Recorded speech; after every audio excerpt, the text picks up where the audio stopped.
and here we go. We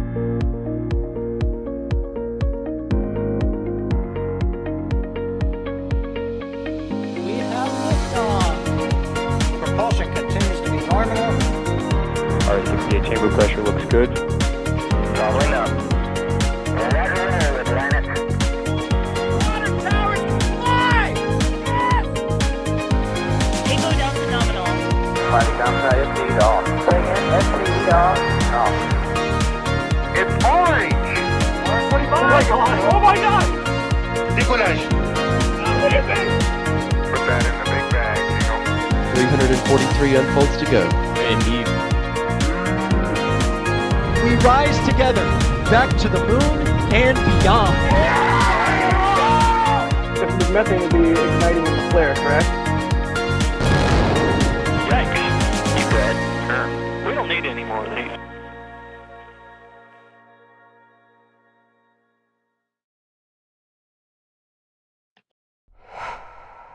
Good afternoon, everybody. We are live from the Cape Canaveral Space Force Station in Florida because we are just over 1 hour away from the current projected launch time of Starlink Group 6-95 on board that Falcon 9 rocket, which you are taking a live look at right now from our field team. My name is Ryan Caton. Thank you very much for joining us.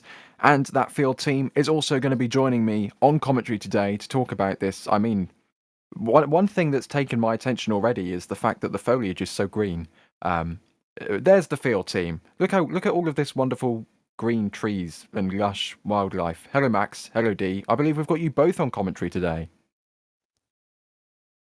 I believe you do. Hello, everybody, and good afternoon. It is a pleasure to see everybody when there's actually daylight during a Starlink launch window. So fingers crossed it goes currently at the, well, I should say at the current one.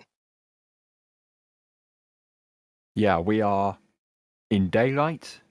We are on time. Things couldn't be going better, T. They couldn't be going better. No, it is a beautiful now evening launch. The golden hour is sort of starting at this point, so we've got a nice view out to the launch pad. We've got a little bit of a breeze here today, but it is it's been a minute since we've had a daytime launch, so it is great to see it. I think the last daytime launch we might have been New Glenn.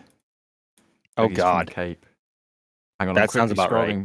I'm quickly scrolling back through next space flight, and I'm seeing a lot of nighttime launches for all of these Starlinks.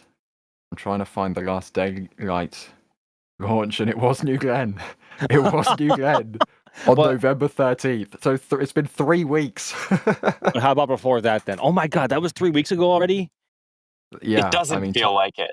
It time feels flies like when you're that having was. fun. It sure does. Okay. And of course, in the background, pressing the buttons, we have Kevin Michael Reed producing today's stream. And of course, thank you to everyone in chat joining us as well. So yeah, I mean, we've got an exciting launch coming up. Another Falcon 9 sending another batch of Starlink satellites into low Earth orbit. If you have any questions, any comments, you know the drill. Tag us in chat at NASA Spaceflight, at NSF. We'll bring them on stream. Max, I'll toss it over to you first of all, though, to give us a little bit of a rundown of what we're expecting to see today. It's something we've seen a few times before at this point, but it's always worth a quick reminder. It is indeed. So what we are looking at right now is a Falcon 9 rocket over at Space Launch Complex 40 at the Cape Canaveral Space Force Station, where it is getting ready to launch the next batch of 29 Starlink V2 mini satellites. They've only launched 29 to this point. Maybe I think it's only been a handful of times, and that is so far as far as we are aware is the most mass dense payload that Falcon 9 has yet to launch, and they only launched with 29 satellites compared to 28 whenever the rocket is going to a certain trajectory and other certain parameters that we do not unfortunately have access to. But rather unique to see 29 of them stacked inside those payload fairings that you are seeing behind the crew access tower there. So, but other than that, it really does feel like a sort of business as usual Starlink mission here from Florida. We have booster B1077 over at the pad, getting ready for its 25th flight, as this will hopefully be in about 56 minutes time. So Going through its flight history, actually, really quick, since we're on the topic. Let's see.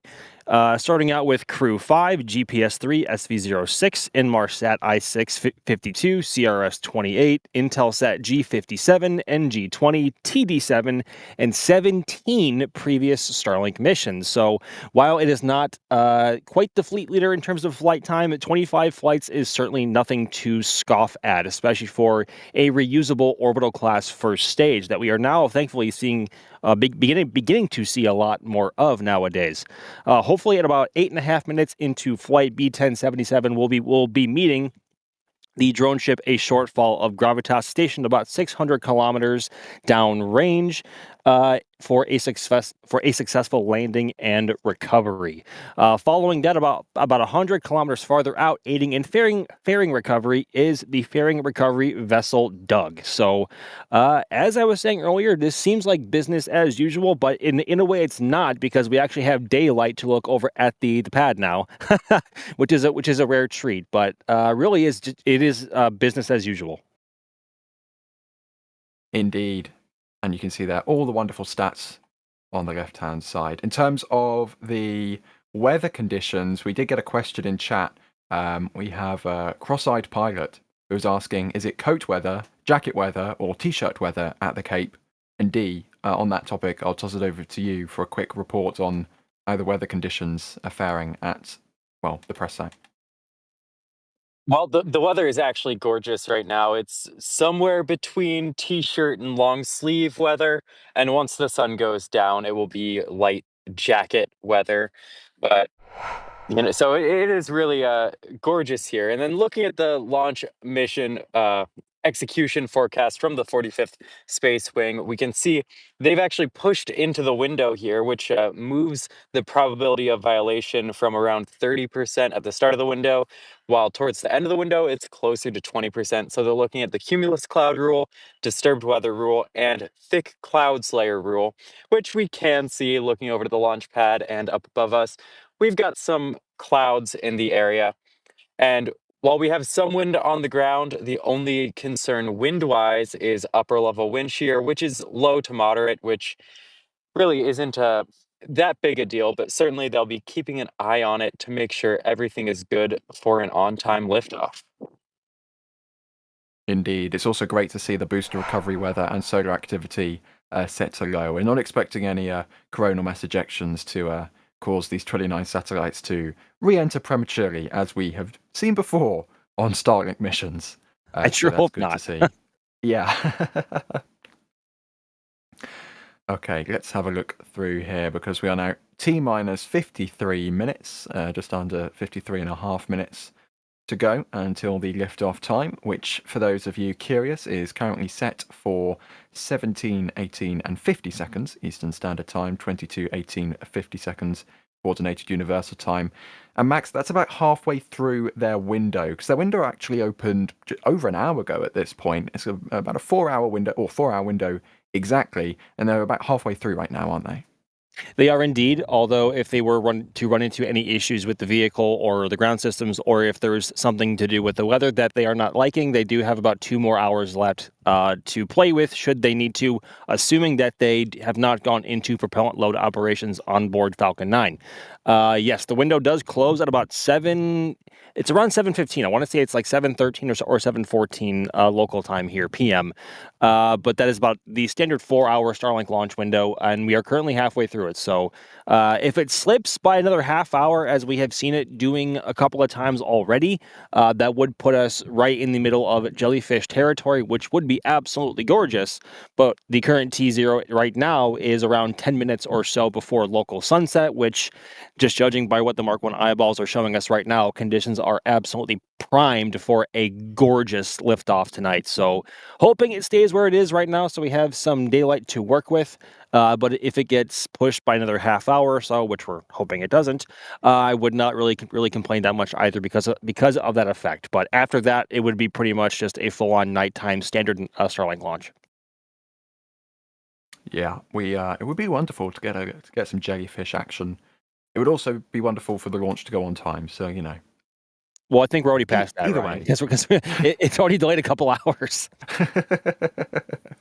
Okay, And let's look through a little bit of support that we've been getting. Before the stream, we had Telstar86 upgrading to Capcom.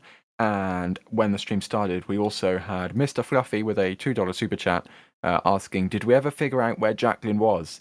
We did figure out where Jacqueline was because the booster found Jacqueline and landed dead on center, which was wonderful to see, even though completely unexpected from my POV.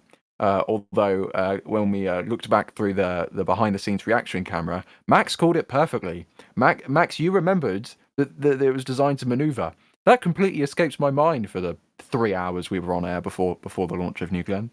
I mean, it's so far. It's such a far departure compared to what we're used to with the Falcon 9 boosters and their landings, because they have to perform what's called a hover slam, or less lovingly called a suicide burn, because of the throttling profile of the Merlin 1Ds and how light the Falcon 9 first stage is at landing. There's too much thrust for the first stage to hover, so they have to light the engine at the last moment possible to reach as slow of a velocity as possible to touch down on the deck of either Just Read the Instructions, of course, I Still Love You, or a Shortfall of Gravitas with an appropriate speed so that the landing legs and their crush course can handle it. But as we saw with New Glenn, they have a lot more. They have a lot more thrust to work with the 7 BE4s on the first stage, and they have. I think they can get to either at or below a 1-to-1 thrust to weight, so they can hover if they need to. And from that one video that somebody took from I think it was Harvey Stone, which was the tug that brought it out there. The landing approach looked an awful lot like New Shepard, which is, of course, is no surprise because obviously Blue Origin also operates it. But to see a booster that is magnitudes or orders of magnitude bigger than New Shepard perform the exact same maneuver was nothing short of it was incredible. But it also makes a lot more sense because there looks to be a lot less, I guess, usable area on deck if you compare Jacqueline to a Shortfall of Gravitas or Just Read the Instructions here at the port, because they have those structures on the forward and aft sections of the ship. So it makes a lot more sense to have it land off to one side and then kind of translate over as smoothly and slowly as they possibly can. So Jeff Bezos, who's, of course, one of the founders of the company, said that they played it very conservatively with how much propellant margin they had available and also the distance away from Jacqueline that they were targeting, but they had a lot of room to work there, and that was also quite a bit of, I don't want dexterity is the wrong word, but just being able, the amount of control authority that a singular BE4 had for almost that entire section was remarkable. So I think hover slams will be a thing of the past before we know it, because obviously super heavy boosters can have at or can they have a lot more variable of a thrust to weight ratio with the Raptors as well. So very unique. Indeed. And we had another question in chat from Warrior Princess Jules, who's asking, is this launch visible from Ocean Inlet Park in South Florida? And I believe D has been on the old Google Maps to try and figure out if this launch will be visible from that location. So I would say this should be quite visible from there if you have clear skies. So it will still be at this point a little bit before sunset, so you won't get that full jellyfish effect where the exhaust is illuminated in the sky and it's dark on the ground, but you're getting awfully, awfully close to sunset at that point. So you should be able to see the first stage coming up across the sky from sort of the north to south as it moves out farther to the east as well. So I think you should have a pretty good view from there despite your distance from the launch pad. Yeah, and we can see the hazard zones, the top area in the northwest area, that's over the launch area, so that's the keep out zone for the launch. And then the larger area to the northeast of the Bahamas there, that's the landing zone keep out area. So if you happen to be driving a boat, please don't go in those areas. Please and thank you, CC Carnival Cruise Lines. And that is the second stage entry area for when that will conduct its deorbit burn after deploying those satellites to not clutter up low Earth orbit with more space to breathe than is already there. So that will burn up in the southern / or Atlantic / southern / Indian Ocean, I think. I'm not sure where the line is. And there you can see a wonderful sunset view of the vehicle assembly building. Inside, of course, is a fully stacked SLS rocket, Max. Indeed, there is, and there was also some imagery released from NASA today, and they have a new logo on one of the solid rocket boosters on the SLS rocket.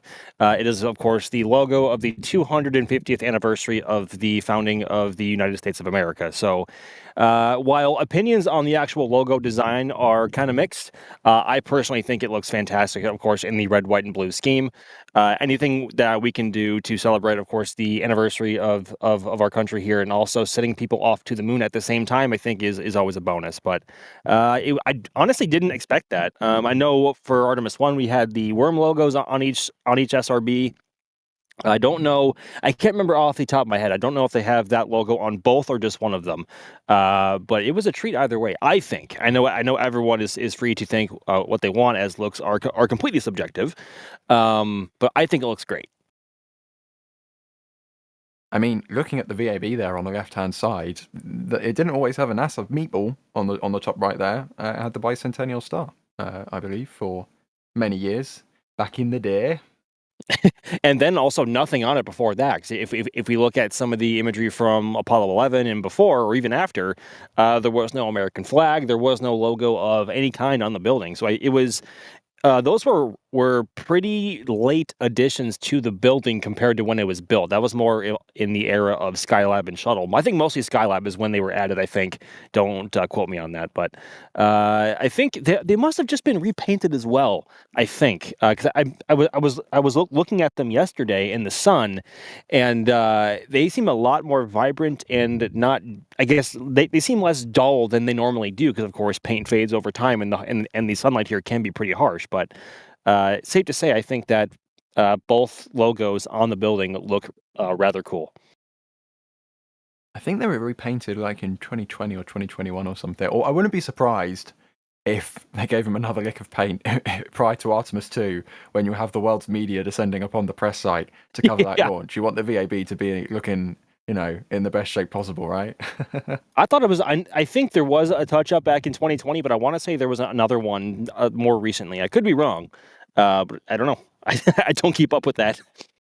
Well, the only reason I know there was one in a 2020 time frame is because whenever you look for a NASA meatball on the NASA image and video library, all of the pictures come up from 2020. So, and you use them in thumbnails, or I use them in thumbnails sometimes, right? So I'm always looking for a NASA meatball for various things. So that's how that date stuck in my head. And now that everyone has left the stream, I think we can now move on.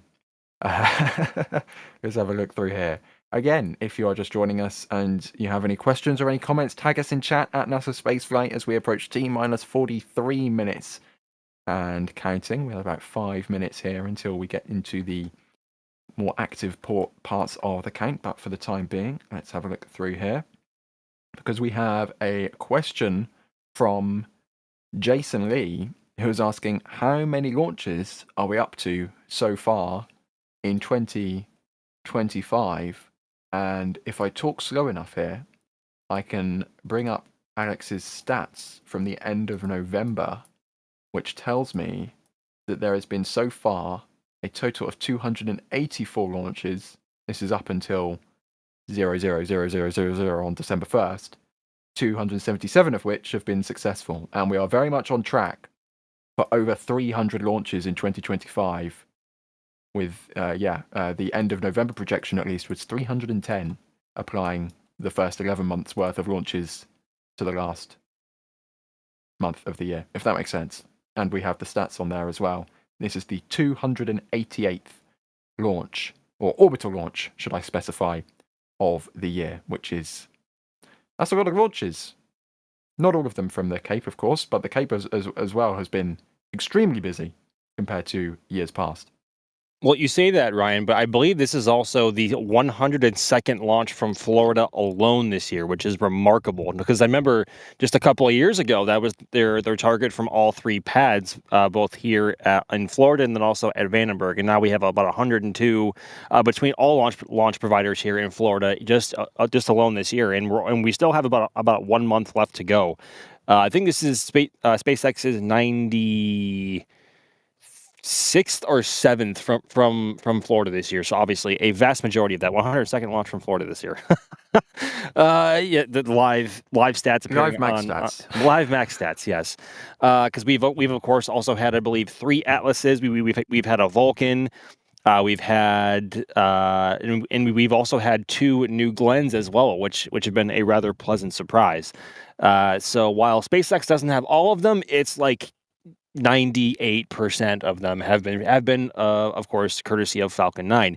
We have not had any Falcon Heavy launches this year, which is rather unfortunate because it is a very rare and special beast to see flying. And what's kind of scary is that by the time we see it fly again, I think Starship Super Heavy will have flown more often than Falcon Heavy, despite being first launched in the first quarter of 2018, which is 8 years ago now already. Almost 9. No, 8 years ago. I'm sorry. Almost 8.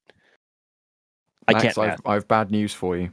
Uh-oh. Alongside getting that time wrong, I am hearing reports from Alex that this is actually the 103rd launch from the Space Coast this year. Well, 102 so far. Yeah, the visitor complex has a counter of launches, and a sign of just how much space is continuing to accelerate to this point. They had 2 places for digits to be placed on that sign, and so they've added a 10 for that first digit at this point. So it's really cool to see just how much we're getting launches out here. The 103 RE launch of the year, according to the live Alex stats there. How do you, Okay. I want to hear you try and pronounce that, Ryan. 103? 3? I guess? 103. Close enough. Okay. 3 let's have a re? look through here. We have a photography question from Resisto chat here. D, I'll toss this one over to you. They're asking, when launches are especially around sunset, are you constantly needing to adapt/predict settings as the lighting and environment constantly changes to get the best shots? I think the answer is yes. Absolutely. So when we're at a sunrise or a sunset launch, especially, we're regularly adjusting exposure as the sun changes. So I might actually be going up to my camera again momentarily to brighten up that shot. But one of the nice things is the settings tend to be pretty consistent for Falcon 9 at the actual moment of liftoff, because there is just so much light from the exhaust, from the rocket itself. We talk about how rockets turn night into day, and so your settings are pretty close one way or another when you're shooting the launch, whether it's day or night. But in the actual lead up, to be able to see the rocket on the pad, adjust for sunset and everything like that, yeah, we're changing our settings pretty regularly. And you can see there the sun starting to get a little bit lower or lighting up the trees a little bit lower, if that makes sense. It's a bit more side on because the sun gets lower. Physics. And we have another question here from Resisto Chat. They're asking, do you know how many Falcon 9 boosters are currently operational in the fleet? I think it's about 25. Scream at me if that is wrong, but I think it's about 25, considering... This is when we need Alex. I thought it was in the high teens, but maybe that's just in the arsenal here in Florida. But it's between like probably 19 to 23, 24, 25. I think, yeah. I think we need Alex in the back channel. I'm trying to stall as much as possible. Oh, Alex is typing.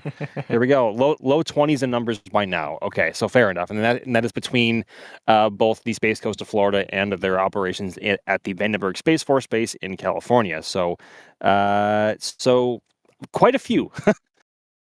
Yeah, and there's also a couple boosters, I think, which we've seen at McGregor, but not elsewhere just yet, or at least we think we've seen them at McGregor, or like we've seen the booster, like we can't confirm the number or something like that. So the number is certainly growing, but I think the interesting thing is, of course, SpaceX doesn't necessarily have to build that many Falcon 9 boosters because they can keep reusing them, and if they can get 30 odd flights out of them, that's what's that, 20 times 30? Let me do What's that? 600 launches. That's a lot of launches. Have a look through here. And we've got a... is that a Bob or a Doug returning? I can't see. That is a Bob, because Doug is currently stationed out there right now. Oh, of course. Oh, it's almost like we're commentating on a launch that's going to take place in 36 minutes' time. Deary me. Okay. Now returning to Port Canaveral. So SpaceX giving us something to look at in the meantime whilst we wait for the next launch to take place from the right-hand side. I'll be interested to see if we can track this, track Bob as it comes in on the fleet cams here, and we can try and figure out how many fairings that SpaceX has hauled from their previous launch, because usually they get both, or sometimes when they stack up the missions, they can even come back with 4 fairings on the back of the boat, but sometimes they can't fish them out, so it'll be interesting to see if they got a full catch or a medium haul on this launch. So we'll keep an eye on that there as Bob returns to port. Birds definitely seem very happy with Bob returning there.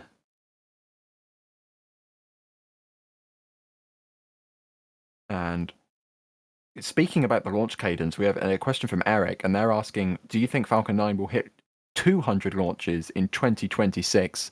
D, what do you think first, considering that, well, we're just over 100 or around 130 odd launches, I think, so far this year? 150 launches even. I'd really like to say yes, because it seems like that'd be such a great thing to have even more launches. But I think no, and I'm going to go one step farther and say I think next year we might have a decent chunk less Falcon 9 launches than we did or are having this year. Because I think Starship's really going to come online next year. And once it does, the capabilities of Starship with being able to reuse the second stage, once we see that, it will have so much more capability to launch way more Starlink satellites that are more capable. And with how many Starlink missions make up the total number of Falcon 9 missions, even just with a couple Starlink launches on Starship, they would need significantly less launches of Falcon 9 in order to continue growing Starlink at the same rate. So unfortunately, I'm going to say no, but hopefully that comes alongside even more Starship launches from the Cape, and a whole lot more reuse. I actually kind of disagree a little bit for next year. I think what you're saying will happen in 2027 just because of how much of a rough year Starship has had in 2025, and they're probably not going to be launching for the first couple months of at least next year. And we also what happened the last time they tried to debut a brand new version of the ship, and we also what happened the last time they tried to debut a brand new version of the booster. It was doing loop-de-loops in the air over at Starbase. So I'm predicting it might take them a couple flights to get up to speed with the Block 3 Starship and actually enter a state of operation before they can start putting however many Starlink satellites on board a Starship and yeeting goodness knows how many gigabits of bandwidth into low Earth orbit. So I do agree that we're not going to see those operational flights until a bit later into the year for sure. But I think even if they can get just a handful of those off the ground next year, I think that could have an impact. I don't think we're seeing 200 Falcon 9 launches either way, though. Okay. Well, there's only one way to find out, and that's to click the subscribe button and tune in and wait until next December and we'll find out. Okay, Bob continuing to return on the left-hand side there. And we have our puzzles available in the shop. We've got music, apparently. The shop pimp budget has been upgraded to the degree that we now have shop advertisement music. We have our new puzzles available at the shop at shop.nasaspaceflight.com. We've also invested in Christmas lights, ladies and gentlemen, not included with your purchases at shop.nasaspaceflight.com. We also have our new holiday sweater designs in the store. If you want to order your Christmas jumper it's a bit too late for Christmas now, unfortunately, since we are at the beginning of December. But if you want to order one for next year or have it for January, then you can go ahead and do so. Or if you live in the Southern Hemisphere and you want to order them for June time, then you can go ahead and do that as well. We've also got our calendars available. They're still on pre-order for the next few days, but these are going to be super high quality calendars for both the Starbase calendar and the Spaceflight calendar. So if you essentially want, 12 prints for the price of 2, then the calendar is certainly one way to do it, because you get lots of cool pictures and you also get somewhere to write down your dates for your calendar.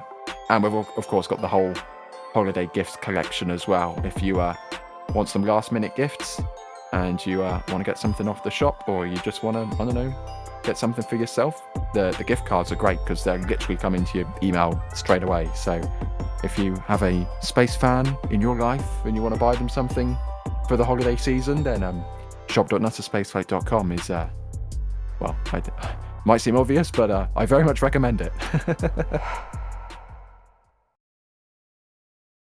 Are we going to leave up the Christmas lights for the rest of... I think we should leave the Christmas lights up for the rest of the stream, you know? Got 30... At least for now, maybe. Yeah, well, I think we could leave them up for launch. That'll look fine, right? It'd be something. Okay. 30 minutes to go, Max. Why don't you bring us through the timeline? Because, fingers crossed, we should start seeing some frost very shortly. Actually, Ryan, I already do at the very bottom of the first stage LOX tank there. So what happened at T-minus 38 minutes was either the go no go poll was either voted obviously go or no go for the beginning of prop load by the SpaceX launch director based here at the Kennedy Space Center at Hangar X. And from the looks of things, obviously the go was given, and because of that, prop load for both stage 1 LOX and RP1, and also stage 2 RP1 load commenced at T-minus 35 minutes, and frost became visible on the vehicle about 3.5 minutes ago or so, maybe closer to 3. Normally, that's normally the period of time that we see frost on the vehicle. So, since they have commenced with prop load, they are now committed to... I'm sorry, Max, but the Christmas lights are covering the countdown timeline. Oh my gosh. Kevin! Continue. Oh my gosh. No, you're good. So essentially they are now committed to the current T0 of 5. Oh gosh, I can't. What is it now? Is it 5:16? Good Lord, I'm so off today. What is it? 5:18 p.m. There we go. So they are now fully committed to that 5:18 p.m. Eastern Time T0 now. So either they are launching at that time or not at all today. So hoping for the former. I think we can forgive you for forgetting the exact minute this thing is launching, considering how many times SpaceX loves to delay their Starlink launches. It feels like they all have 5 different T0s nowadays before they actually get off the ground. But fingers crossed, we will see this one actually get off the ground in just over 28 minutes' time. And we will continue with some more questions. If you're just joining us, as we are now under half an hour to go, tag us in chat at NASA Spaceflight or at NSF with all your questions or your comments, and we'll bring them on the screen. Let's have a look through here. Or we have Gabriel GG who's asking, when Starship launches from Slick 37, what is the best place to view? D, I'll toss this one over to you. I would, as someone who doesn't live in Florida and is not part of the field team, my initial reaction would be to say that Cars Park would have a spectacular view, but I'm not sure if that would even be too close for a Starship launch from Slick 37. You know, I think you're totally right. Cars Park would have an excellent view, but I don't think we will be short of places with excellent views for Slick 37 on the public side. Even anywhere along A1A, there are a whole bunch of pull offset bridges where a whole bunch of people normally would go there to fish or the like, but in this case, it also makes for excellent viewing across the water. I think it will also depend on specifically what reentries would maybe follow and the exact trajectory there, because maybe you want to be more in line with those reentries. But Starship is a very large rocket that is hard to comprehend until you've seen it. So I think honestly, anywhere will lead to a quite excellent view if you are in the Space Coast area, whether you're down in the Cocoa Beach area. You might not have a direct view of the launch pad, but you'll be able to see the booster flying back to land. You know, there are a ton of opportunities there. Also, Jetty Park, that's where Max and I watched New Glenn. Similarly, you don't have a view of the launch pad, but you are very close. And once it clears the tree line there, it will be a spectacular view of Starship in the sky. That's assuming that there isn't a Carnival Cruise Line cruise ship in front of you between Stop you and the it. rocket, right? Why do you need to bring that up? It's a sore spot still. Yeah. So, yeah. Just gonna let that one simmer there, just for a little bit longer. Okay. We were just taking a look there at Launch Complex 46 at the Cape as well, which is right on the edge of the peninsula. This, of course, Falcon 9 vertical at Space Launch Complex 40. Even though it's only 6 numbers away, it's literally on the other side of the Cape. 25 minutes and 20 seconds left to run in the count so far, and we can see that frost really beginning to rise now very clearly on the booster, with the LOX load underway on that half of the vehicle, which is great to see at this point in the countdown. Let's see what else we've got in the queue here. We have Wilbo. Hello, Wilbo. Always in chat with a £2 super chat. Thank you very much for your support there. We're very much engaged in getting this stream off the ground, so thank you very much for your support there as Bob gets closer. And we can see one of those fairing halves on the back of the boat. I'm going to cheat a little bit because one of our other cameras did spot that they have caught both fairings from the last mission. So, spoiler alert, but it did get both. And we can see one of them there from the fleet cams as it rolls back into port to be unloaded. Let's have a look through here. Oh, we have a little bit more shop promotion because Stephen says that their jumper didn't catch a fly-on escapade and it's actually landed in the UK and it's currently heading towards Doncaster. Should be here by Friday. And there you go. Well, fingers crossed it gets there in time. Of course, I hope you don't have any issues, but if you do, our store team is always happy to help on the contact form, the contact page on the store. But yeah, fingers crossed it gets there in time. Unfortunately, of course, we are beyond the kind of guaranteed delivery time for Christmas now for those jumpers, sweaters, whatever you want to call them. But they are still available for purchase if you do want to pick one up. Let's see what else we've got in here. Gabriel is asking, can visitors or guests visit the press site at the KSC on a tour? Max, I believe the Explore tour will drive past, but I don't think they let you off. So when the LC-39 gantry was undergoing its revamp and remodel, the buses actually did come to the press site parking lot and drop people off for about 15 or 20 minutes to take in the sites of Pad A and Pad B and the VAB and all of the other buildings that are here at the press site, because everything here has history all the way back to Apollo. So they used to. I feel like I've seen one or two here and there come into the lot, even since the gantry reopened. But I believe the press site is no longer a full stop for the Explorer tour. But that being said, yes, you do drive right by it. You can still see the countdown clock. You can still see all the buildings and of course the parking lot, where of course obviously you would go as well. If you're lucky and you go at the right time, you might also see us if there is a daylight launch before for like 3 to 4 p.m. You might see us out here as well. So not anymore. Maybe they will add it again at some point. I'm not sure. But I was, I had someone come visit me not too long ago now for my birthday now, a couple of months ago. And I wanted to bring him on the tour, and I was hoping that the press site was still one of the stops. Unfortunately, it was not. We drove right by, and we went right to the gantry. So you can still get. Oh my goodness, I can't talk today. Good Lord, you can still come and drive by it, or drive by. Drive by. You can ride by on it on the bus, but it is not a full stop anymore. Me saying that I don't think they get you off, and as soon as I said that, I remembered the launch mount roll for 39A for the Starship mount when that rolled out a few weeks ago. I remember there was a bunch of buses parking up in the car park there because they had to get out of the way of the launch mount as it rolled down, and I'm sure everybody there got a spectacular view of that huge monolithic structure making its way down the Saturn Causeway.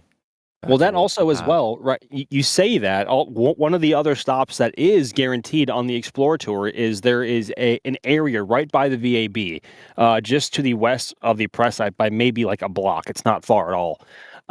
Where one of the old crew access arms for the shuttle is, and also a mock-up of the launch escape system on SLS. It's a great place to stop and take in everything else around here, similar to what you would here at the press site parking lot. But the road is right there, and there was a tour there when the launch mount came by. So those people got the view of their lives, and that will likely not happen again for the better part of a year, or at least a year and a half now, and that won't be that is not oh goodness gracious, that is not a view that you get a lot, and those folks were very lucky. But that is also one of the perks of coming here, is that it is an active spaceport. Work is happening all the time, and so the odds of seeing something happening, whether it be a booster rolling by, some like a Centaur rolling past the VAB over to 41, or in that case, it was the launch mount for Starship heading off to pad 39A,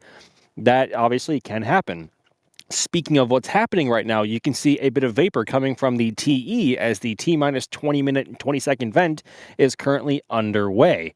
And what that is essentially is SpaceX is beginning to flow LOX through the plumbing in the TE in order to cool it down and thermally condition it in preparation for stage 2 liquid oxygen loading.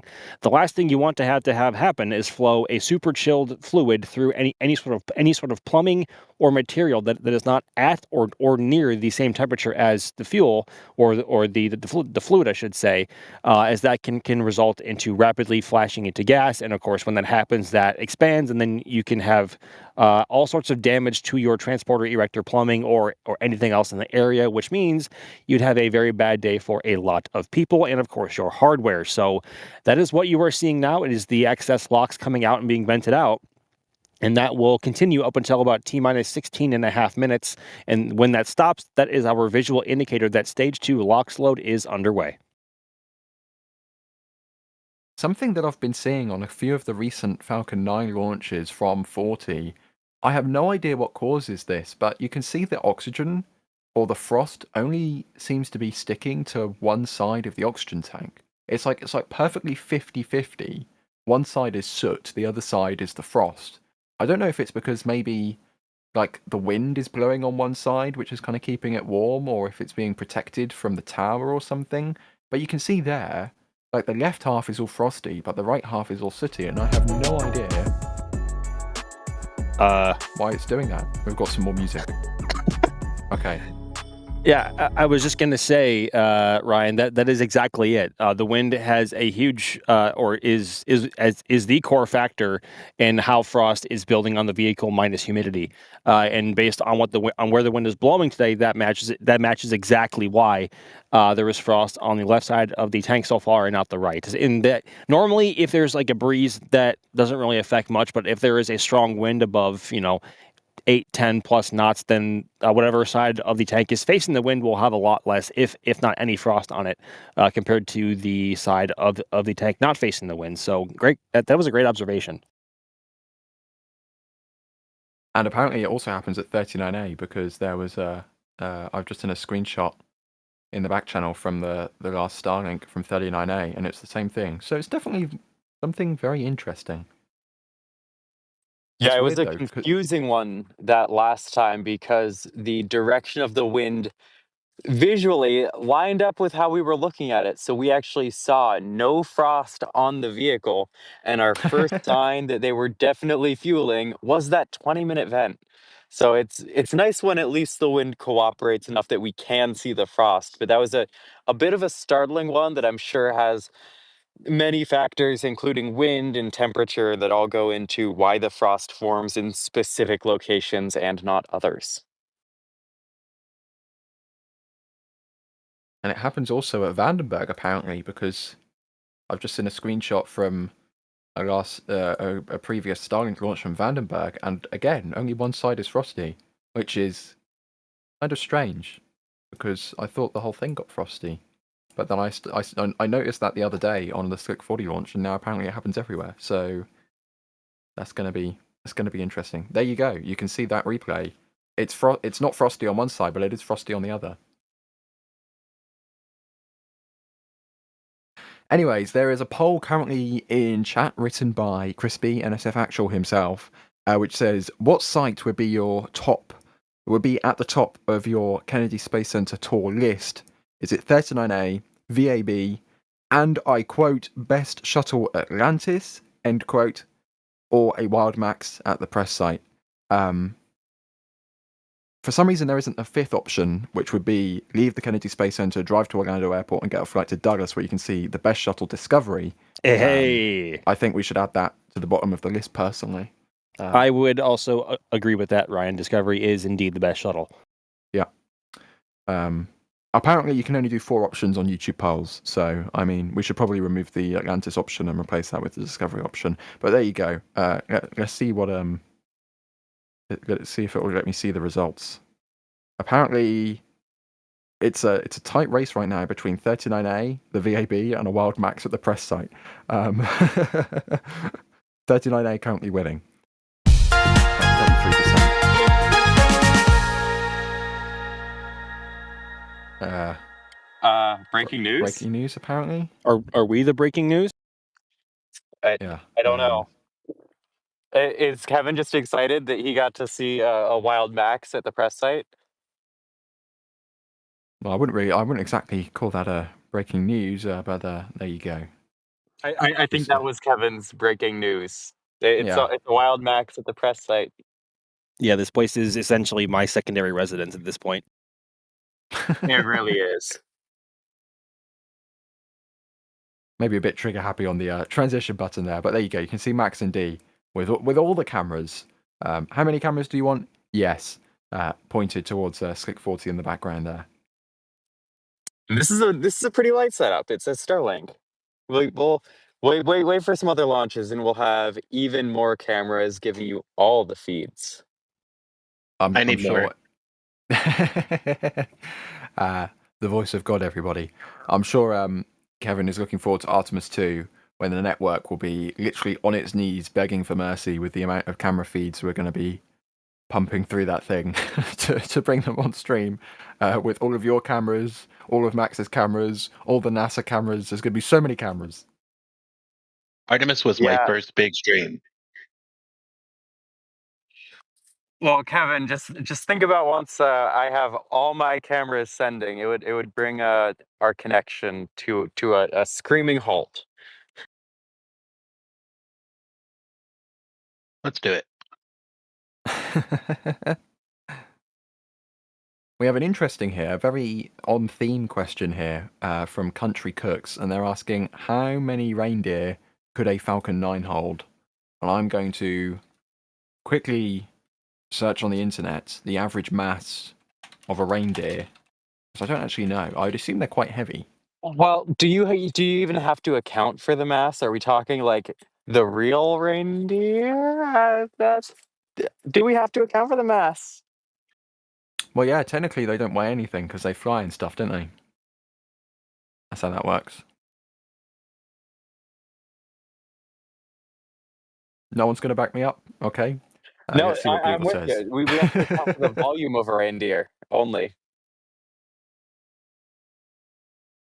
Well, the internet is telling me that the average mass of a reindeer varies significantly by subspecies, but generally they can weigh between 120 to 300 kilos, or the males can weigh between 120 and 300 kilos, and the females can weigh between 80 and 120 kilos.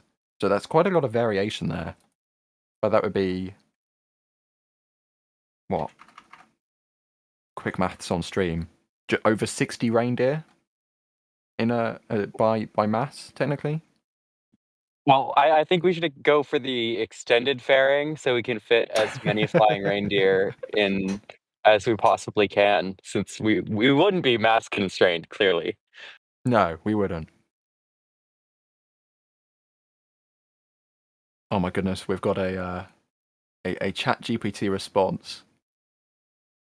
The chat GPT, the fruit of all knowledge, says on the order of a few thousand if you could magically pack them in like boxes. But realistically, about 700 to 2,300, which is quite a lot. Now, Carson, if you are listening, plug this exact same prompt into Grok. I want to see what Grok has to say as well, and then we can compare between ChatGPT and Grok. Yeah, and see what they say. The future of technology, ladies and gentlemen. How many reindeer can fit inside a Falcon 9? About that many.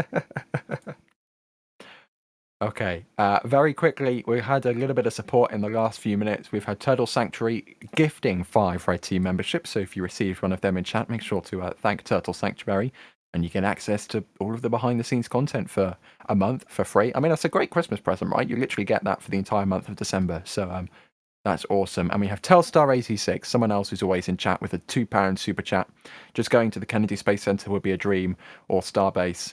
Well, you know, they're both relatively easily accessible by flight, but yeah. And you can get a tour of the Kennedy Space Center as well, which you can't really do at Starbase. But of course, at Starbase, it's on the side of a public highway, so you know, you win some, you lose some. We've got a Grok answer here, an extremely long Grok answer, which I'm not going to read the entire thing of. And the summary is about 80 to 85 adult reindeer can be squeezed into a Falcon 9 fairing. Weight is no problem. Of course, Grok, you don't need to tell us that. We all know they're magical. So ChatGPT says 700 and Grok says 80. It's probably somewhere in the middle there. Hopefully that answers your question, the country cooks.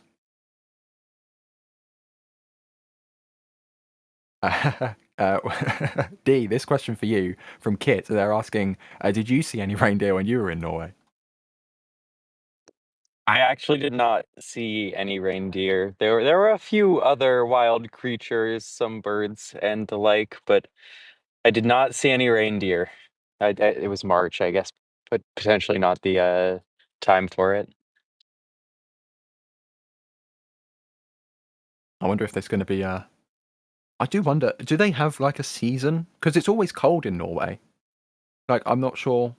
I mean, it depends on where, whereabouts in Norway. I would say like I feel like you're most likely to see him perhaps on December 25th. Okay. Maybe in the sky. Around midnight, maybe? I don't know. Get your binoculars out. Yeah. Or maybe they were just keeping out of the way of the launch site because they didn't want to, you know, they don't want to be a range violation. You don't want cooked reindeer with your propane oxygen engines. Okay, let's move on. This is getting very dark very quickly. 8.5 minutes left to go in the count. Weather looking good so far. Max, how are things continuing to feel from the press site? Well, as the sun is getting lower and lower, the sky is filling up with a lot more color and it looks a bit more dramatic. So I think we are looking at a rather pretty liftoff time here, hopefully in just over 8 minutes time. There's also the range helicopter is somewhat near, so you may hear it on either my microphone or the microphone attached to the camera. I can see it now. It's about to fly over 39A in just a few seconds, but it is looking great. There's still a breeze coming out of the east, or the west, I should say, but nothing that looks to be getting in the way of the liftoff this evening. So I would say everything is looking good. A little bit overcast from our fleet cam here at Rusty's at the port.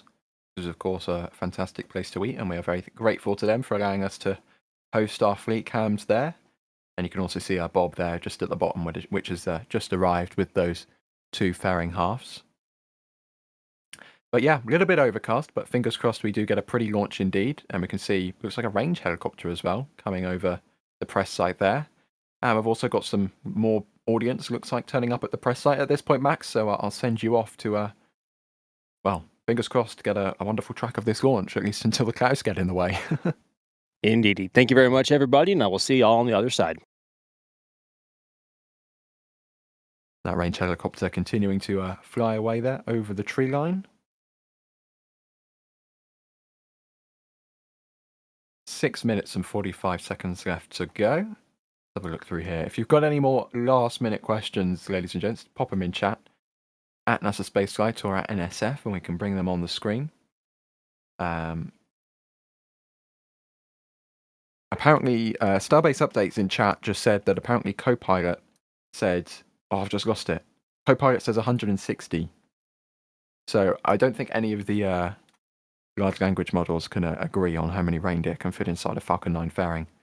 So that question will probably never be answered.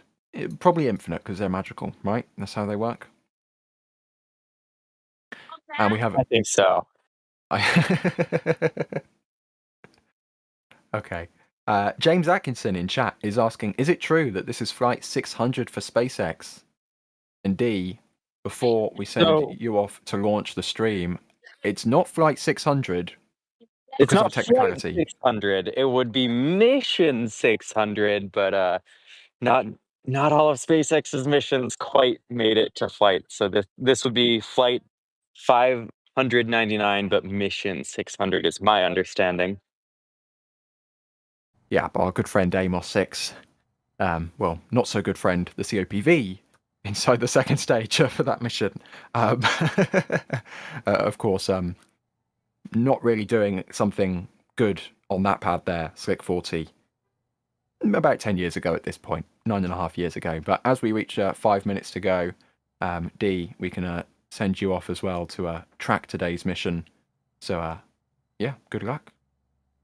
Thank you very much. This is looking like a gorgeous evening for a launch. So I will see y'all on the other side.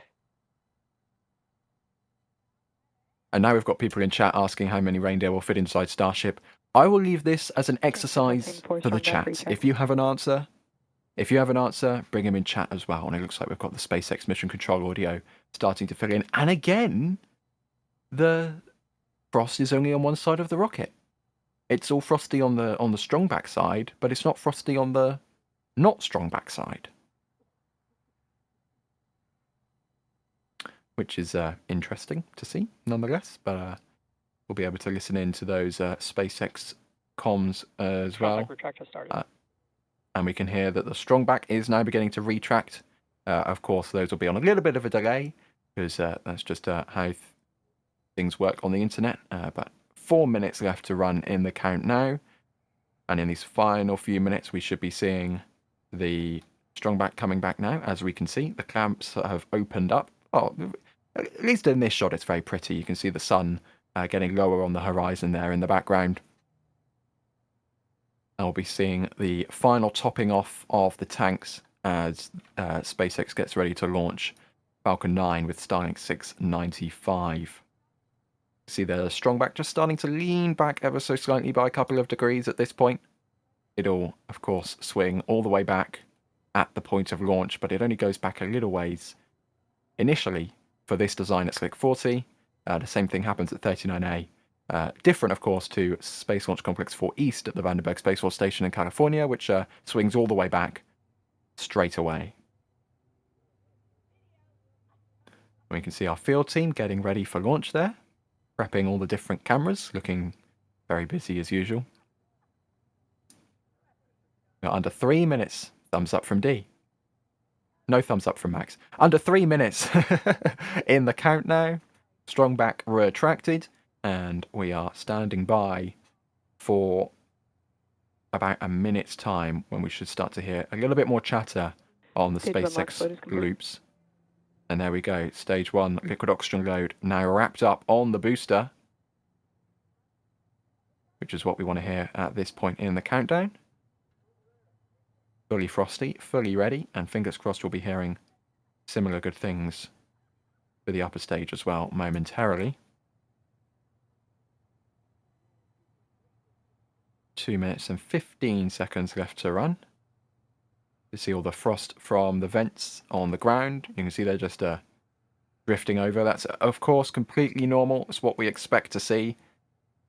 And that frost there from our press site cameras almost makes this booster look like a brand new booster because of how frosty it is. I can assure you, B1077 is not a brand new booster. It's flown 24 flights before. This will be its 25th. Stage 2 LOX load is complete. And SpaceX confirming that the second stage has wrapped up its liquid oxygen load, that visually verified by that big vent there from the Strongback, which will continue for a few more seconds here. About 30 seconds away from Falcon 9 taking control of the count as we enter startup, counting down the last 80 seconds or so of today's launch. Ground gas. Or a countdown towards launch. Not the launch itself.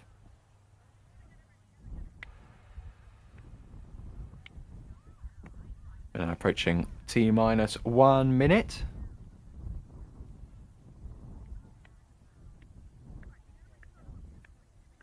And we should be hearing the go for launch from SpaceX momentarily, but of course it'll just be a little bit delayed, so stand by for that.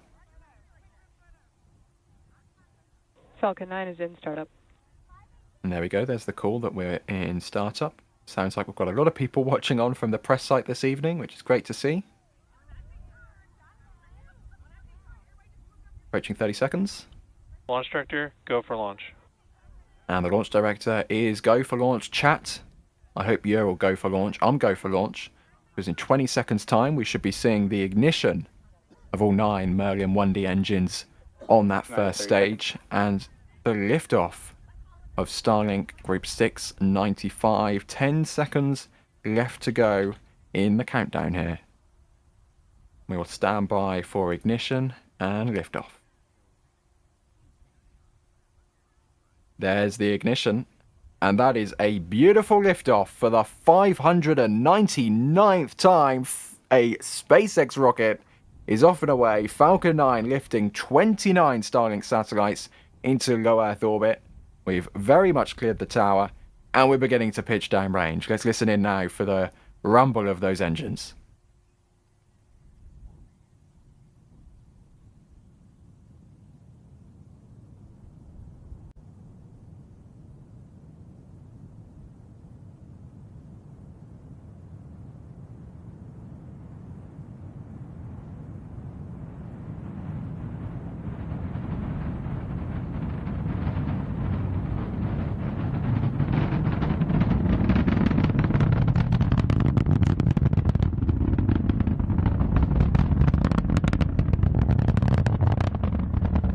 Power and telemetry nominal.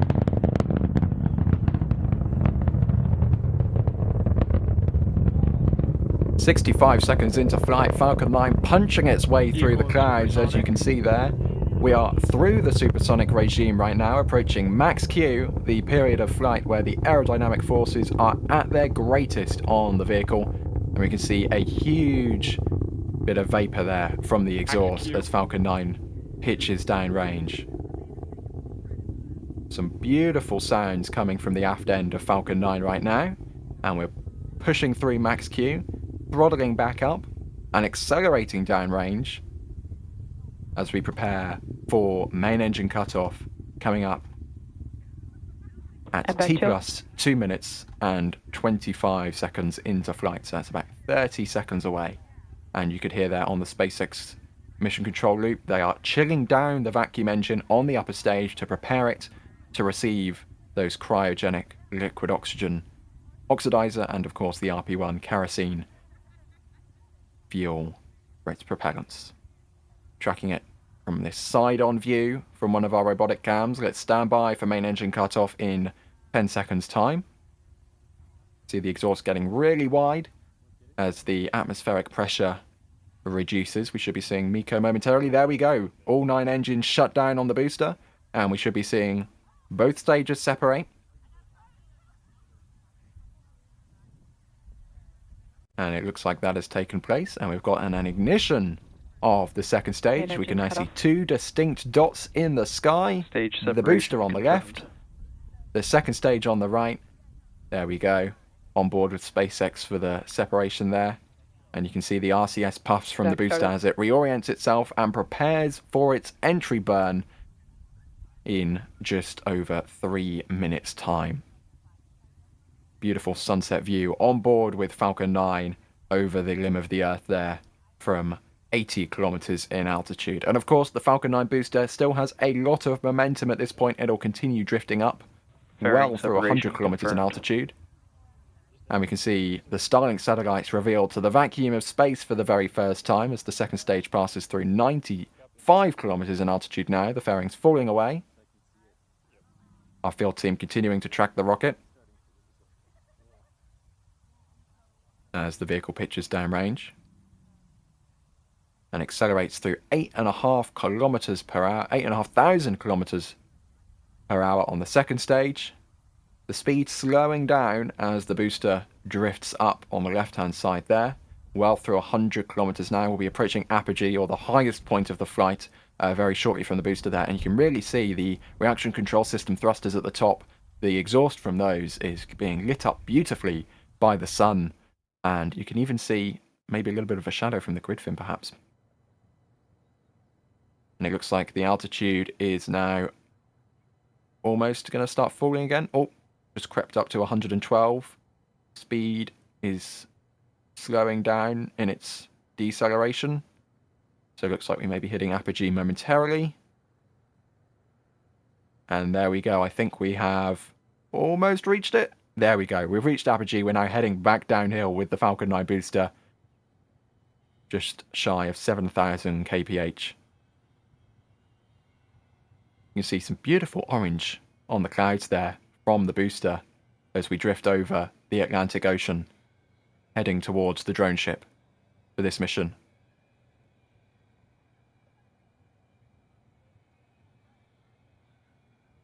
Falcon 9 second stage continuing to burn through 5 minutes into flight, over 140 kilometers in altitude already. 5 minutes ago it was at sea level, so that's yeah, really picking up the pace now through 11,000 kph.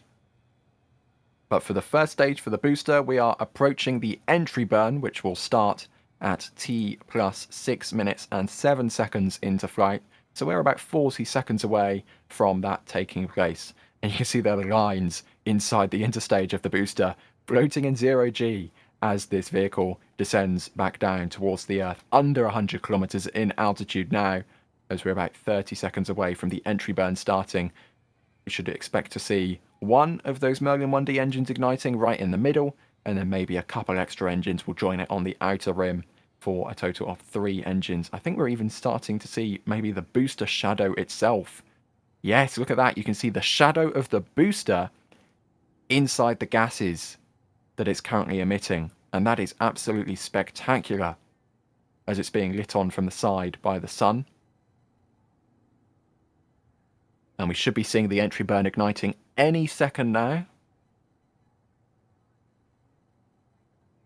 Stage 1 FTS has saved. Mission control confirming the flight termination system has been disabled when they go through this regime. And there we go. We've got one of the middle engines and 3 Merlins burning to fight fire with fire as we descend through 52 kilometers in altitude. This burn should continue for the next few seconds to rapidly decelerate the booster and protect it from those really, really hot thermal regimes that this booster simply cannot survive without. And we're back down to a single Merlin, and we should hear shutdown. There we go. Mission control confirms the same, now through 33 kilometers in altitude, 4,500 kilometers per hour in speed, and we can hear that the second stage flight termination system has also been disabled as it approaches its orbit, so we don't want to be scattering billions of pieces of rocket hardware in low Earth orbit. That wouldn't be a good day for anybody. Now through 20 kilometers per hour, keep an eye out for a Shortfall of Gravitas, the drone ship for today's mission. We're now well under that cloud layer there, but even more clouds to come as we get lower. A little bit of a wobble on. We've seen this plenty of times before as the grid fins start to bite in the thicker parts of the atmosphere. Falcon 9 using its body to generate lift, believe it or not, as it doglegs over towards the drone ship through 11 kilometers in altitude now, descending through 1,500 kph and rapidly slowing down simply by the drag of the booster alone. Under 10 kilometers in altitude now. Keep an eye out for the drone ship, and we should be seeing the ignition of the landing burn momentarily. As we approach the clouds, we can see the grid fins pushing their way through the atmosphere here. We get a bit of a shudder, as we have seen before. All to be expected. And you can really see now the forces being imparted Stage 1 landing burn on the booster. And here comes the landing burn. We've got the center Merlin ignited. And here we go. We're now going to direct the booster towards the drone ship. A little bit of a roll on there. Should be seeing the landing legs deploying momentarily as we dive through the clouds. There's the deck of a Shortfall of Gravitas. We can see it being lit up by the aft end of Falcon 9, which is now arriving on the deck. We've got the landing legs deploying, and that is X marks the spot right in the center. A spectacular nighttime evening touchdown of B-1077, successfully completing its 25th flight in the Falcon 9 fleet. And let's ride on board with the second stage, which should see its MVAC cutting off any second now. There we go. 27,000 kilometers per hour, 138 kilometers in altitude. Max Evans, let's toss it back over to you. How was that from the field? You know, I always forget how special these twilight missions can be, because right now, don't know if we can pull any or put any of the HUT cameras or any of our cameras over here at the sky. The sky is full color right now, and it was almost like this at liftoff. Absolutely beautiful, and because there's some people working at the press site today on the KSC side, there was a whole crowd of people that was behind us coming out to enjoy the launch, and it's always enjoyable having people around us, taking it in and enjoying the experience, as these really do never get old, and it really is so special. And it was also very weird being able to track the actual body of the rocket, not just the exhaust tail for once. That was marvelous. Holy cow! Indeed. Look at that sky. Yeah, and this is live from our Cape Cam, one of our Cape Cams at the entrance of Port Canaveral, looking over the sky there, and it is a very, very pretty sky indeed, as the sunset producing these wonderful hues on the clouds over the Atlantic Ocean there. Just a beautiful, beautiful launch at this hour. Of course, you want to minimize your disruption to the airspace, so it's 100% understandable why some of these launches take place at ungodly hours of the morning. However, you know, it's always wonderful to see an evening launch just after work, so plenty of people on the Space Coast can come and see it for themselves using the Mark 1 eyeballs. And it also looks great on camera. That it does.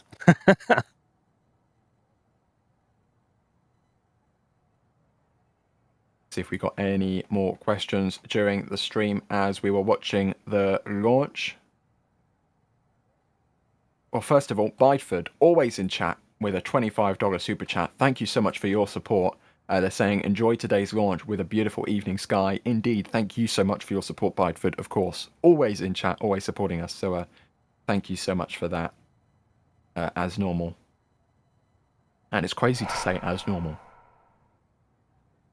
But let's take a look at some of the replays of the launch, which we just witnessed. So we get to watch it all over again. Looking on from Rusty's at the port, from one of our fleet cams, you can see that light starting to rise over the horizon. That is a Falcon 9 rocket. Almost like a miniature sun in the sky as it begins to rise from Space Launch Complex 40.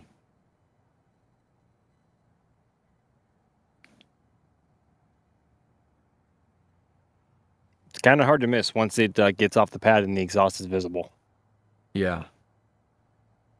You'd be hard done by to miss it, especially at nighttime when it lights up the sky.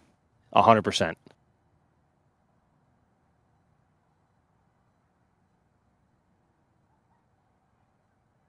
As it continues to rise into the sky. I hope one of our replays caught it, but right when it punched through the cloud layer, it was right at transonic speeds, if not slightly supersonic, and there were a bunch of shockwaves reverbing through the clouds in waves. It was beautiful, and there were also multiple They weren't vapor cones exactly, but they were little vapor rings, and there were about 2 or 3 of them, and it was magnificent. It was right as it punched. Right as it punched through the cloud layer. Yeah, it was almost like it was forming donuts in the sky. Yeah, Little basically. donuts as it punched its way through the clouds. Literally forcing the clouds out of its way. Oh, and from this view is always brilliant because you can actually see the rocket begin to pitch over as it heads down range. And Falcon 9 really isn't really aggressive with its pitch over maneuver. It's very smooth and stable with it, unlike Atlas V and New Glenn that we've seen where they pitch over almost immediately. Yeah, Falcon 9 is very gradual and very gentle to see get off the ground, but obviously once the sound hits you, it's nowhere near gentle.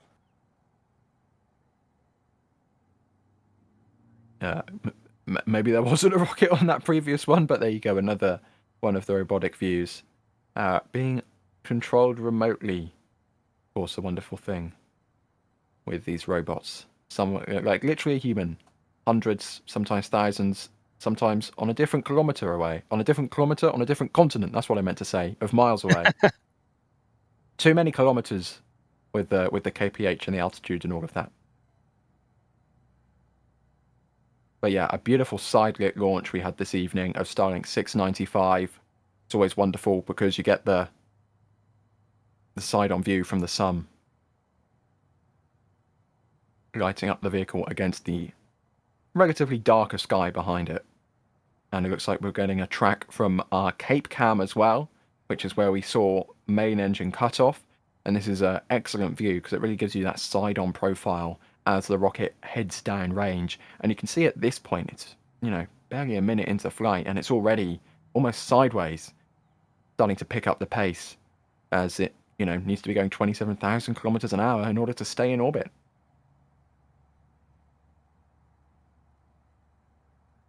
And this is a special view, everybody, because I'm sure you'll all be aware of Gage, who is one of our robotic operators and also working in the field at Starbase for us right now. It was actually his birthday the other day, and there's the evidence. He's on a cruise ship for his birthday, and the second stage literally flew right over his head, and he got this spectacular view of the jellyfish and the exhaust being lit up by the sun. This apparently just, I'd imagine, near the Turks and Caicos Islands. And look how fast it's moving too across the sky. Holy cow. Yeah, I mean, that is booking it by all definitions of booking it. And there's Seco. Look at that. That's spectacular. Oh, wow. And there you go. Darn, another cruise ship getting in the way of a launch. Oh, no. Although there were actually benefits to this one. There were benefits to this one. And I believe we've got a video from you, Max. Yep, I shot this about 2 minutes ago. This is the sky as it is around us right now. It's absolutely spectacular. Yeah, that's very orange. Goodness gracious. Orange. It's orange. Okay, let's take a look at some of the tracking views because we have, of course, Max and Dee in the field tracking this launch for us today. So let's rewatch. Yeah, might want to skip ahead a few minutes. There we go. Oh, you missed it. Back. There we go. Okay. Wow, liftoff. We haven't seen this before. There might also be audio with this one as well. Yeah, so let's listen in. Look at that thing leaving the pad. Maybe even a little bit sparky on the exhaust there for a minute there. Little bit of a spicy exhaust today, perhaps.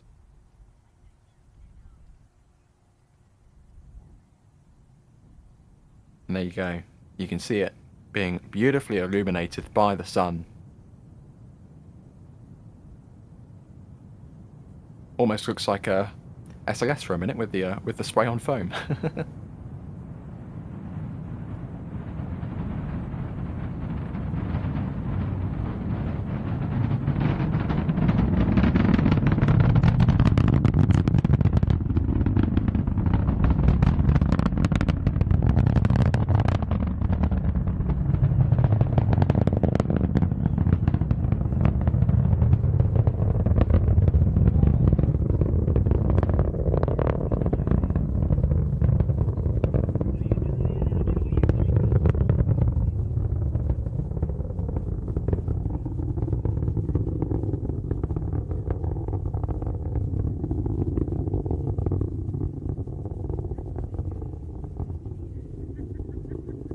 And you can see there, as it gets higher, it really creates this kind of orb glowing effect as as the light gets scatters through the clouds there.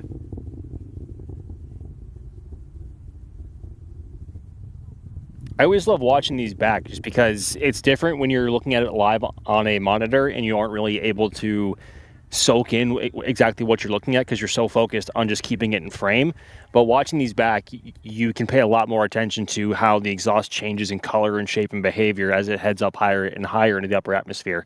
It really is just a spectacular thing. And I did see some actual shockwaves there in the clouds as it passed through. And another replay from, I think this is the one that there was no launch in earlier. I think Carson came out and found it. Indeed. Off it goes. You could tell the rocket had already launched because it just leaves a little bit of an exhaust there. And wow, shift change much? Or does everyone know something that I don't? Where's everyone going? VAB jump scare and shift change probably. That is one hell of a traffic jam as everyone leaves the Kennedy Space Center. And here come the lights again. Yeah, well, festive VAB, you know, festive VAB. Let's just ring them across the top of the VAB. I'm sure that would be, you know, very within our budget.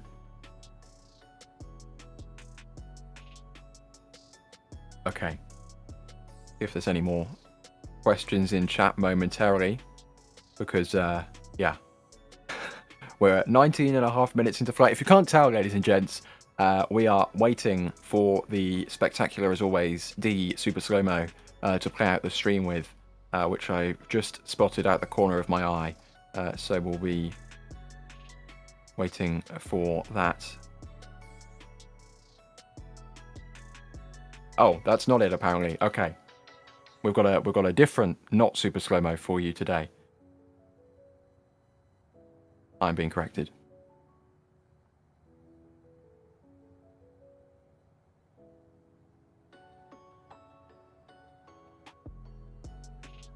Most definitely a shift change going on right now at the vehicle assembly building. I think all those vehicles are coming from the direction of LC-39A, and that would line up because, of course, there's a ton of Starship work happening over there at the moment between the launch mount just recently getting put into place and also making sure the flame trench and the inverters are ready, building the tank farm and everything else that is happening around there. There is quite the ant farm. I say ant farm. People around Pad A at the moment are moving like ants, and that's honestly what we love to see, and that's why progress over there happens so fast. So every day around 5, between 5 and 6, normally about 5:30, that's when we've seen cars coming out like a bunch, like this in line as we see now.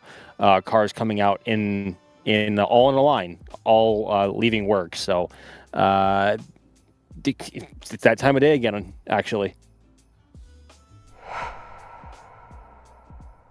There we go. Let's watch the wide replay.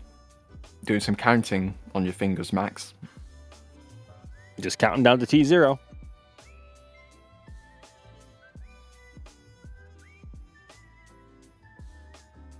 Yeah, skies were absolutely beautiful for this one. We haven't had one of these in quite a long time, whether it be in daylight or twilight. Honestly, it's just nice to have some light, you know. It's nice for the sun to be up for once. Yeah, seriously. I mean, I said it earlier. It was.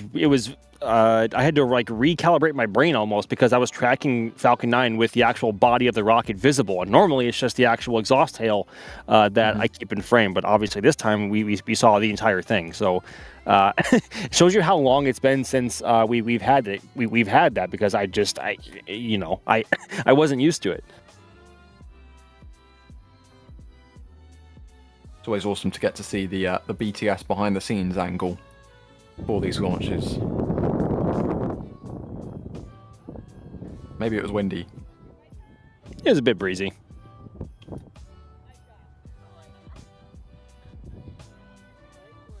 Apparently the VAB squeal is super strong, so that's what we're going to listen into. See if you can hear it.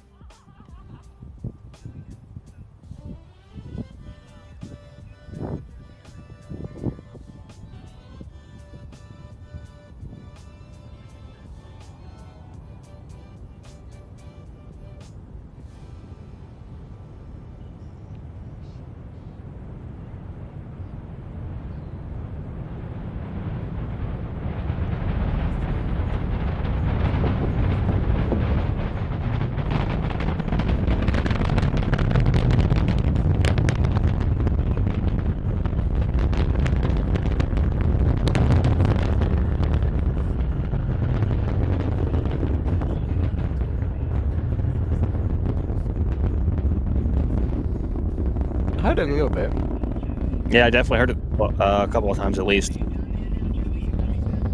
I'm sure off of the actual local poll, it sounds better, but this is just pulled over the network, so the audio isn't the greatest.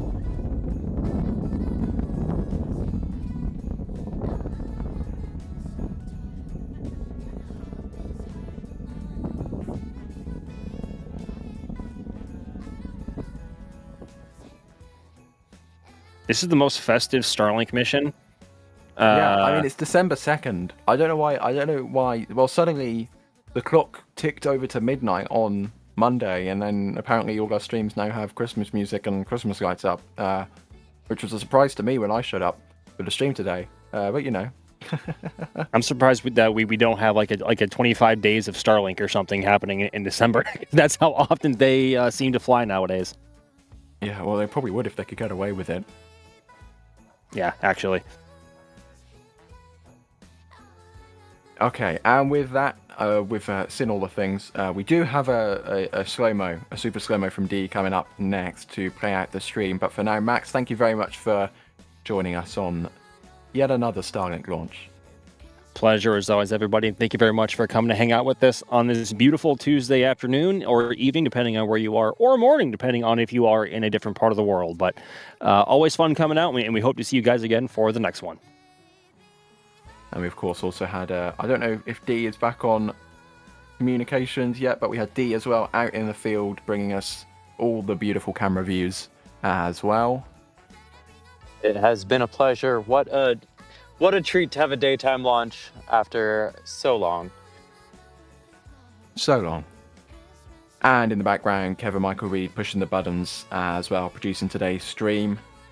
My name's been Ryan Caton for NSF, and if I dare be a little bit cheeky with some quick promotions, tomorrow, we won't be streaming any of it, but tomorrow could be a very exciting day in spaceflight, because not only very early hours, if you are in Europe or in the Americas, we are going to have potentially the first flight of the Juche 3 with a propulsive landing from China, which is going to be very exciting. But we're also going to have Jared Isaacman's confirmation hearing again for NASA administrator with the renomination following the political fiasco we don't have to get into now. But it's going to be a very exciting day in spaceflight tomorrow. Stay tuned to the socials to keep an eye out for that.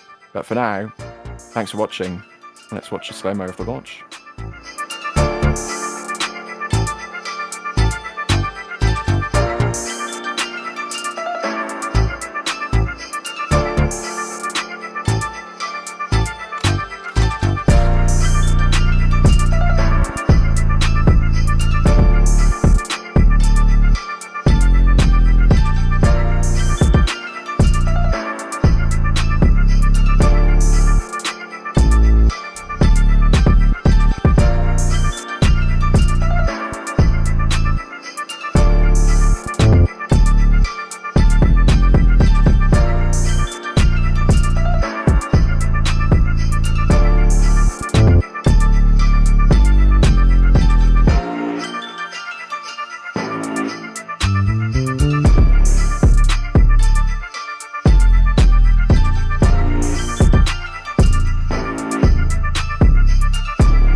And here we go.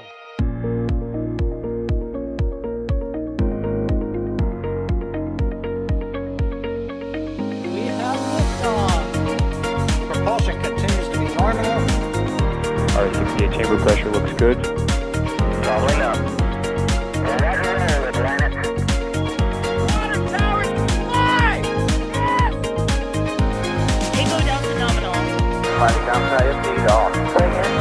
off. Off. It's orange! 145! Oh my god! Oh my god! Décollage. Put that in the big bag, Eagle. 343 unfolds to go. Indeed. We rise together, back to the moon and beyond. If it was methane, it would be igniting in the flare, correct?